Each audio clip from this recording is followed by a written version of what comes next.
Ny tanjona moa zany dia mandinika hoe voalohany ahoana ny ampiroboroboana, ahoana ny fotoana an'ireo mpampiasa vola na vahiny indrindra ny teratany mba hampiasa vola eto Madagasikara, ary ahoana ny hanamorana ny fahazahoan'zareo velaran-tany ngezangeza.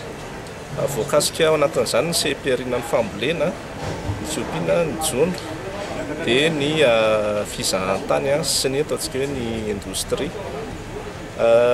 Ao daholo ireo mpietsehatra rehetra na ny avy amin'ny fiarahamonim-pirenena, ny avy amin'ireo sehatra tsy miankina mazava ho azy, ny avy amin'ny fitondram-panjakana, ny avy ao amin'ny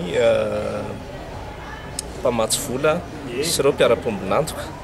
Dia ny jerena eto zany hoe inona ny sosokevitra avy amin'izy ireo, inona ny olana izay iainan'zareo any misy asary avy, dia ahoana ny tokony hamahana an'ireo olan'ireo na ny anatin'ny lalàna zany na ny anatin'ny paikady izay ho atsofoko anatin'ilay hoe fandaharana isam-pirenena mikasika ny fananantany.